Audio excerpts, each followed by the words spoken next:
Bienvenue dans cette pratique. Pratique alpha pour observer si nous allons aller dans une exploration et un état de méditation plutôt interoceptif ou extéroceptif. Est-ce que nous avons besoin plutôt de sortir de ce qui se passe à l'intérieur de notre corps, donc nos pensées, nos mémoires, nos sensations, pour faire la transition, pour changer de rythme, pour changer d'état, de schéma de neurones, pour favoriser donc la neuroplasticité, et puis arriver à faire cette transition qui va nous permettre de débloquer et de recharger de nouvelles hormones plus positives, bénéfiques pour soi. Ou alors est-ce qu'on a besoin donc d'une pratique d'interoception ou d'extéroception, c'est-à-dire est-ce qu'on est plutôt focalisé sur l'extérieur, on a besoin de venir à l'intérieur, ou alors est-ce qu'on est focalisé sur l'intérieur, on a besoin d'aller à l'extérieur, sachant que l'optimisation de la neuroplasticité en général, et on l'a vu dans le cycle du flow, va être très favorable lorsqu'on fait quelque chose qui paraît moins facile, qui demande un effort, qui change de ce qu'on a l'habitude de faire. Donc ce pouvoir du changement va s'appliquer ici de manière très simple. Pour ça, vous pouvez juste vous poser la question, est-ce que quand je m'assois en méditation, comme maintenant, ou allongé, j'ai plutôt tendance à être facilement concentré à l'intérieur, sur les sensations, les mémoires, les émotions, ou alors à l'extérieur, sur l'environnement autour. Est-ce que je suis attiré en fait par l'extérieur ou par l'intérieur? Et donc ça peut vous donner une idée de votre facilité, ce que vous avez le plus développé, ce qui est encore une fois une compétence, c'est pas quelque chose qui est figé.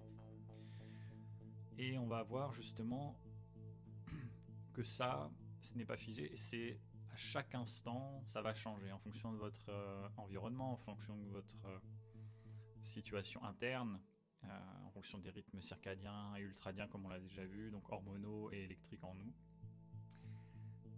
Et donc cette pratique d'aujourd'hui est faite pour vous proposer l'opportunité de choisir au mieux la pratique méditative dont vous avez besoin, soit parmi les audios proposés, soit par vous-même, très simplement, à un instant donné, en quelques minutes, on va dire 3 minutes minimum, qui serait le minimum pour constater les effets de la méditation, qui sont pour les plus importants, les deux plus importants, la concentration. Et on a dit la concentration, c'est le flow, et donc c'est la sensation d'être pleinement présent, qui correspond soit à l'éveil spirituel, soit à l'accomplissement dans cette vie matérielle, et la sensation justement de se réaliser pleinement, donc qui est peut-être la chose la plus importante pour notre bonheur. Et également la réduction du stress, de l'anxiété, des ruminations, qui vont être une des premières causes de souffrance dans notre vie. Et donc pour ça, on va se poser cette question-là. Est-ce que je suis plutôt tendance à être interoceptif ou extéroceptif? Vous pouvez fermer les yeux pour vous poser cette question aussi. Quand je ferme les yeux, je suis facilement tourné vers l'intérieur. Ou alors est-ce que j'ai plutôt tendance à être attiré vers l'extérieur quand même? Dans tous les cas, évidemment, vous allez avoir des pensées. Et c'est la pratique de méditation qui est faite, qui correspond à une reconcentration, c'est-à-dire je divague vers quelque chose qui n'est pas la présence hors des pensées ou la concentration sur un objet, intérieur ou extérieur. Et je divague, je me reconcentre, je divague, je me reconcentre. Et voilà, on construit, on développe cette capacité-là de plus en plus facilement, de plus en plus rapidement surtout. Donc on reste de moins en moins accroché, ancré vers quelque chose qui nous divague. Et cette divagation qui est aussi notre capacité de créativité à certains moments, donc, qu'on va utiliser, c'est le réseau de neurones qu'on appelle le réseau par défaut, qui est cette divagation, cette rêverie un petit peu, et qui est la cause de beaucoup de souffrance dans ce monde de distraction, parce que du coup on n'est plus présent à ce qu'on fait. Il y a une étude magnifique, énorme étude qui a été faite, qui vient conclure que les gens sont moins heureux quand ils sont en train de divaguer et qu'ils ne sont pas concentrés sur ce qu'ils font, même si ce qu'ils font n'est pas agréable. D'accord ? Et même si ce à quoi ils pensent quand ils font autre chose, okay, donc ils font quelque chose, ils pensent à autre chose que ce qu'ils font, et même si ce à quoi ils pensent est positif, ils vont avoir une sensation d'être moins heureux quand même dans ce moment-là. Donc c'est vraiment très très important, et ça vient appuyer la pleine conscience, la pleine présence et tout le travail de transmission qui a été fait à travers les différentes philosophies ancestrales et qui vient être confirmé par les neurosciences, par le flow. Le flow qui est vraiment cet état de concentration sans effort qui s'entraîne par la méditation à chaque instant et dans les différentes situations. Et aujourd'hui, justement, l'idée c'est d'appliquer ça et de voir dans une situation, j'ai plutôt besoin de ça ou d'autre chose. Et ce travail est fascinant. Il est d'ailleurs transmis à merveille par le docteur Andrew Huberman dans le podcast Huberman Lab, que je vous conseille d'aller voir. Il y a tout un épisode sur ce que je suis en train de vous raconter aujourd'hui, notamment.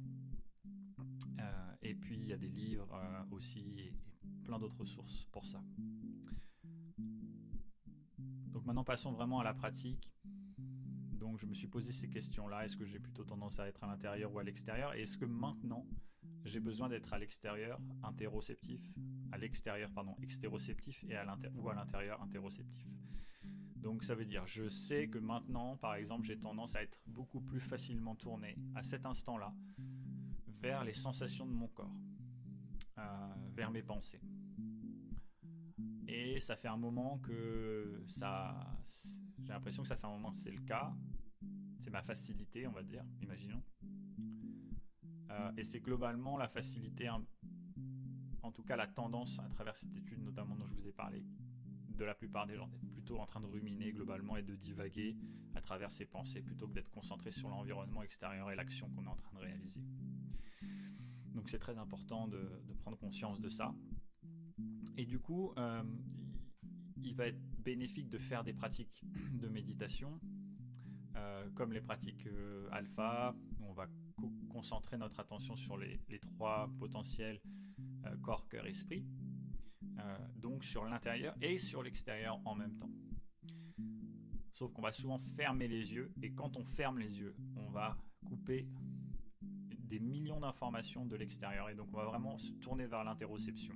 Naturellement, tout le cerveau, tout le corps se tourne vers l'interoception. Alors que quand on ouvre les yeux, on va naturellement se tourner vers l'extéroception. Donc ça va être très simple si vous sentez que vous êtes très à l'intérieur, en train de ruminer, en train d'avoir une douleur que vous allez peut-être vous allez avoir trop d'attention sur cette douleur, et vous pensez que c'est un peu, voilà, vous êtes un peu dans la victime, ou vous répétez quelque chose, ou alors que c'est une peur qui est assez forte et qui vous empêche justement de vous libérer en fait de l'accroche à cette douleur, et bien vous pouvez vous tourner vers l'extérieur. Donc l'extérieur, c'est le regard ouvert et le regard concentré sur un objet. Ça peut être une bougie, ça peut être un objet, un arbre au loin, ça peut être un point au mur, et avec aussi un regard périphérique. Donc on regarde droit devant, vous pouvez le faire avec la respiration, et on peut faire la pratique alpha en même temps. Inspire,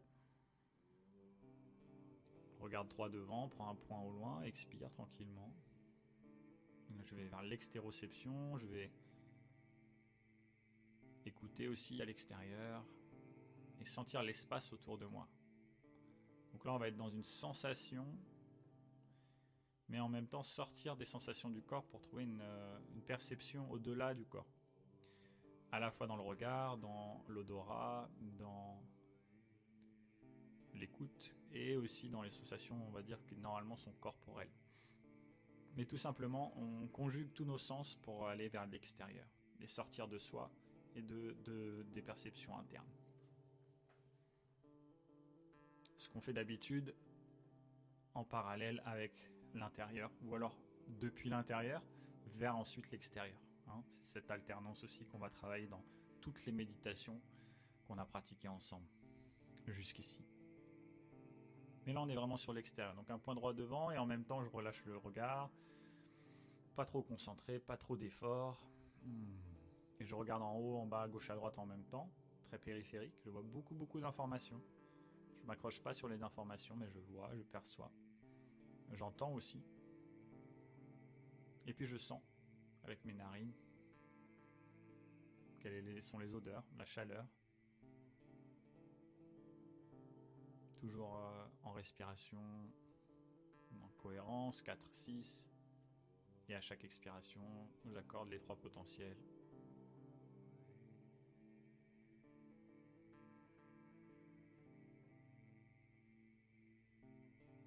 Voilà, vous pouvez rester ici 3 minutes, 4 minutes, 5 minutes, et voir et travailler cette capacité, cette neuroplasticité. À chaque fois que vous dérivez, vous revenez. Et donc ce réseau par défaut, je vous ai dit que ça sert à la créativité. Donc l'idée c'est que c'est pas, c'est vraiment un réseau. Ok, je vais être créatif, je vais me poser, je vais rêver. Oui, je vais faire ça, mais que ça. Et là, je vais être vraiment heureux de faire que ça, on va dire. Donc je suis vraiment concentré sur ce que je fais, même si c'est une divergence, des pensées qui sont ouvertes, des pensées qui vont agréger plein de choses différentes sans vraiment avoir un point de concentration. Et puis le reste du temps, justement, je vais essayer de ne pas être dans ce réseau-là, et je vais être dans un réseau qu'on va appeler l'exécution. Donc là, c'est très clair. C'est ce qu'on fait dans l'hyperconcentration notamment ensemble. Et puis aussi le réseau de salience. Le réseau de salience, c'est ce qu'on est en train de faire là maintenant aussi. C'est-à-dire, j'observe les informations sans m'accrocher, sans créer de concept, ou en tout cas si j'en crée, si je m'accroche, en revenant le plus vite possible à la présence totale, à ce qu'il y a à l'extérieur et aussi à ce qu'il y a à l'intérieur, les deux combinés, sachant que globalement on ne pourra pas se concentrer sur plus de 2 sources à la fois d'informations en général, 3 sources pour certaines personnes à certains moments, mais globalement la plupart des gens ne peuvent se concentrer que sur 2 sources. Donc ça va être très important de comprendre ça, parce que du coup, si on est concentré totalement à l'extérieur, on peut couper les informations qui viennent de l'intérieur, pas forcément complètement, mais en grande partie, et pour certaines personnes complètement. Et ça, vous pouvez le voir à certains moments où vous aviez une douleur et puis vous n'aviez plus cette douleur. C'est le phénomène du flow, et justement, on a coupé l'interoception, on a coupé juste le réseau qui calculait ces informations-là à un moment donné. C'est pour ça qu'on s'entraîne, pour arriver à cultiver cette attention-là, cultiver ce faisceau d'attention qui va nous permettre de nous concentrer sur certaines informations en fonction de ce dont on a besoin. Et là, on est en train de travailler sur l'extéroception ou l'interoception pour changer d'état d'attention. Et c'est le principe fondamental de la méditation. Donc maintenant, vous pouvez fermer les yeux et vous concentrer totalement à l'intérieur. Sachant que dans cet exercice, il y a la voix en plus, vous êtes concentré sur ce que je suis en train de dire, donc ça fait encore une source en plus. Donc vous pourrez refaire cet exercice en l'ayant appris par vous-même et en vous posant la question après vos exercices d'hyperconcentration, est-ce que j'ai besoin d'être plutôt intéro ou extéroceptif, ou alors à un moment donné dans ma journée, est-ce que j'ai besoin d'être plutôt intéro et extéroceptif pour faire une transition et changer d'état, ce qui va être le marqueur principal. Et vous pouvez le faire en étant à l'extérieur, mais tout en faisant la pratique alpha, c'est-à-dire avoir quand même cette idée de cohérence, synchronisation des potentiels. Je me relâche dans cette présence et ensuite je m'ouvre à l'extérieur et je continue à créer cette synchronisation, cette attention, mais soit avec le regard vraiment ouvert et les sens ouverts à l'extérieur, soit avec le regard fermé et les sens ouverts à l'intérieur. Vous pouvez évidemment alterner aussi, ce qui va créer vraiment justement ce changement, ce shift, en ouvrant les yeux à l'inspire et en fermant les yeux à l'expire, en descendant la tension dans la colonne jusqu'au bas de cette colonne, et à l'inspire je Je monte la tension le long de la colonne, j'ouvre les yeux, je m'ouvre à l'extérieur et à l'expiration, je ferme. Voilà, ce changement en fait interoception-extéroception va être intéressant à entraîner également ici.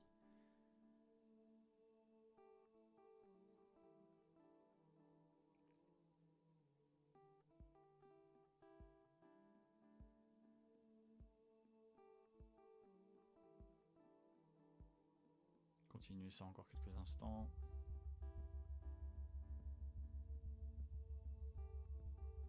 Et maintenant vous restez les yeux fermés pour se concentrer à l'intérieur. Corps, cœur, esprit, tout le corps, toutes les sensations. Et on part du principe fondamental qu'on va synchroniser tous les potentiels, donc tout ce qui compose notre être. Et dans certaines méditations, on va se concentrer en général sur certaines parties du corps parfois, soit un centre énergétique ou nerveux et hormonal, soit une partie douloureuse, une partie tendue, soit des mouvements de circulation. On va se faire circuler en fait, comme dans le yoga ou le Tao, circulation de ce qu'on va appeler l'énergie, donc selon la définition qu'on donne dans le domaine ou la culture. Mais en tout cas quelque chose qui est possible de sentir et qui correspond en fait à toute l'électricité, toutes les hormones et l'attention qu'on va donner à certains endroits. Et plus on va donner notre attention, plus on va renforcer en fait les sensations, renforcer cette énergie, ce potentiel à cet endroit-là. Et évidemment, comme on l'a déjà dit, travailler cette formule où on va être en cohérence avec la respiration et aussi avec notre intention. Et on va s'ouvrir au MEC, par exemple, MEC dans une partie du corps, pour observer, accueillir, pour donner de l'amour, pardonner, et ensuite pour observer qu'est-ce qui va se créer de nouveau, qu'est-ce qui m'inspire dans l'évolution de cette partie du corps ou de cette douleur.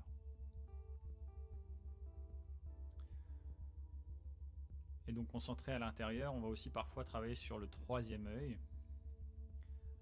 Alors c'est particulièrement intéressant, la neuroscience qui parle du troisième œil et le lien avec le flow, et c'est pour ça que je vous en parle aujourd'hui. Merci encore une fois à Andrew Huberman pour avoir partagé ces informations-là avec de nombreuses études qui ont été réalisées en fait sur des méditants. Et sur le troisième œil qui est fascinant parce que le troisième œil c'est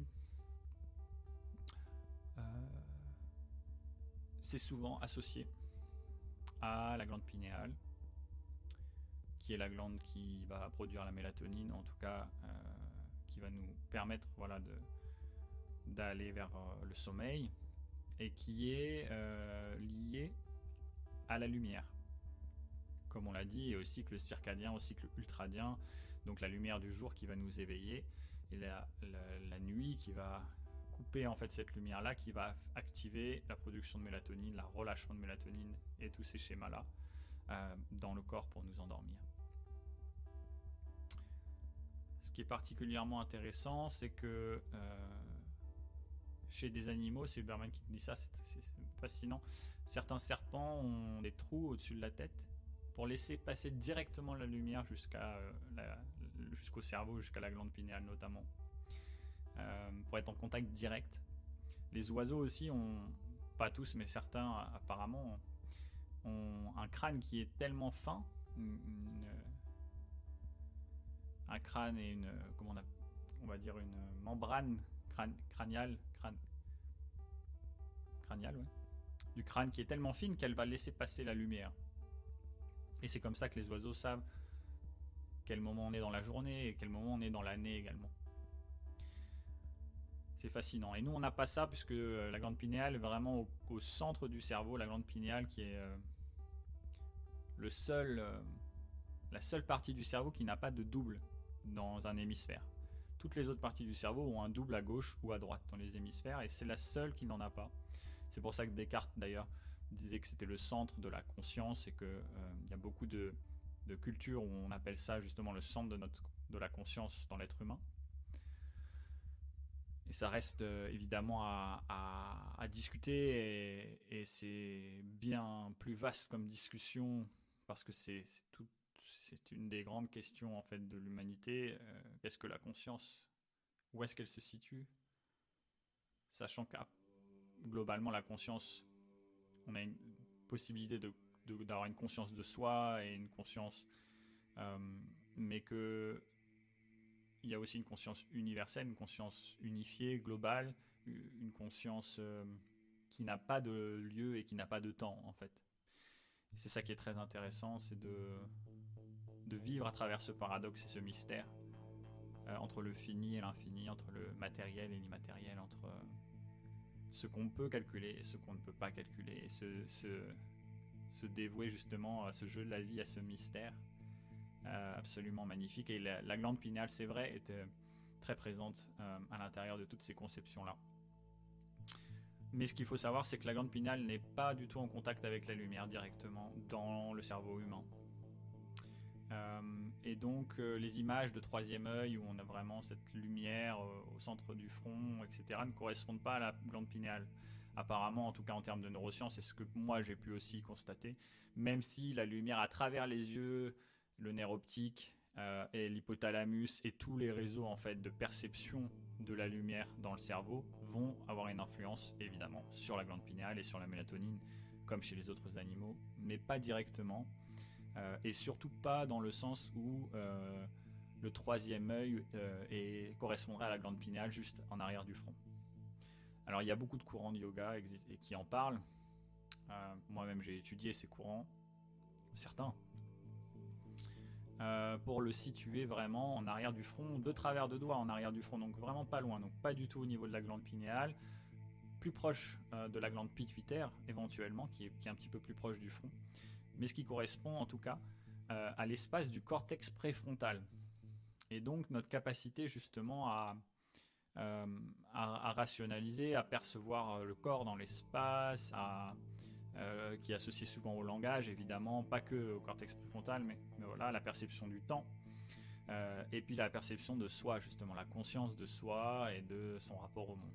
Donc cette forme de dualité, d'expression de soi. Et c'est vraiment particulièrement intéressant parce que dans le flow, eh bien, l'hypothèse fondamentale, c'est qu'il y a une diminution de l'activité du cortex préfrontal, qui fait qu'on ne calcule plus la même notion, la même manière, le temps, le corps, le mental, et toute la conscience de soi. Et qu'on passe de la conscience de soi à la conscience unifiée, c'est-à-dire la conscience hors de soi, dans quelque chose qui est à la fois beaucoup plus vaste, infini d'informations, mais qui n'a pas de début ni de fin finalement, et qui n'a pas de possibilité d'expression. On ne peut pas exprimer avec des mots, puisque c'est hors des mots. Et ça c'est fascinant, et c'est ce qui rejoint énormément la notion de la dualité, de la non-dualité, et qui vient faire le lien pour moi avec le flow. C'est cette magie-là en fait de la transe. Donc on transcende en fait les limites du corps, du mental, du temps et de l'espace par notre état, on va dire avant tout cérébral, mais tout notre état d'être, qui va changer sa perception de ces notions-là. Et de changement de cette perception-là, donc le changement de réseau de neurones dans la perception de ce qui compose notre conscience, de qui on est, combien de temps il nous faut pour, depuis combien de temps on est né, qu'est-ce qu'on aime, etc., etc., va disparaître. Et en fait, c'est là où on est le plus heureux. Tous les moments de flow, les grands moments de bonheur ou de méditation ou d'extase dans notre vie correspondent à ça, plus ou moins à ça en tout cas, à différents niveaux d'intensité évidemment. Et ça se résume à ça, et la transe devient accessible. La transe devient une qualité, une compétence humaine accessible, reproductible à différents niveaux d'intensité évidemment, mais surtout selon une formule qu'on peut appliquer à chaque instant et aussi appliquer à sa vie, son quotidien, pour favoriser ça. Et ça, tout ça, c'est la science du flow, et c'est aussi la science de la méditation que j'ai voulu partager aussi avec vous aujourd'hui un petit peu plus en détail. Donc pour résumer, dans l'application, vous pouvez vraiment, à chaque fois que vous avez une transition après un espace de concentration, un espace émotionnel ou une expérience intense, vous voyez que vous avez ruminé pendant longtemps, vous êtes resté accroché à la sensation de victime, ou toutes ces choses-là, la vie en fait, eh bien vous pouvez observer. C'est ça la méditation. Ok, j'observe, vous avez besoin de quelques secondes, hein. C'est comme la pratique alpha, en 3 respirations, paf, je passe dans un espace et un état d'être qui est beaucoup plus neutre, beaucoup plus global, qui a une perspective, une observation sans jugement, une détente et surtout une synchronisation de tous mes potentiels physiques, énergétiques, hormonaux, électriques, on peut l'appeler de plein de manières différentes. En tout cas, tout ce qui compose notre être dans votre système de croyance, dans le système de croyance qu'on a construit ensemble, est bien plus vaste que soi, évidemment. Et à partir de ça, on va pouvoir savoir est-ce que je suis plutôt en train de me concentrer vraiment sur l'interne ou sur l'externe. Est-ce que pour faire la transition, cette transition qui est fondamentale en fait, pour changer d'état de discours narratif par rapport à ce qu'on est en train de vivre, de perception par rapport à ce qu'on est en train de vivre, et donc de shifter potentiellement vers le flow ou vers juste un arrêt des ruminations et de la souffrance qu'on s'impose et qui n'a pas lieu d'être. Pour constater ça et construire cette compétence-là, on va se poser cette question-là et on va se dire ok, je vais être plutôt besoin d'être à l'intérieur. Si j'étais très à l'extérieur, il y a beaucoup de choses autour et je vais me concentrer à l'intérieur. Et puis si c'est plutôt j'étais très à l'intérieur, je vais me concentrer vers l'extérieur, tout en pratiquant la pratique alpha et voir, voilà, s'ouvrir à ça, se reconcentrer à cet endroit-là, ouvrir l'attention et ensuite recevoir, faire le protocole de mec si j'ai besoin par rapport à une situation, par rapport à une douleur, par rapport à une rumination, par rapport à une relation, par rapport à un besoin ou un objectif. Et ensuite, laisser créer quelque chose à la fin de ce protocole-là, et ensuite passer à l'action et aller justement prendre les décisions, les actions, etc., etc., pour créer un nouveau monde. Pour créer son nouveau monde à l'intérieur du grand monde, hein. Donc sortir de son monde pour s'ouvrir au monde, pour s'ouvrir à l'infini des possibles, et ensuite revenir à son monde pour le faire évoluer et le mettre à jour. Sa personnalité, ses croyances, son potentiel, et évoluer comme ça chaque jour, à chaque instant dans ce jeu de la vie. Voilà, merci énormément pour votre écoute et bonne pratique.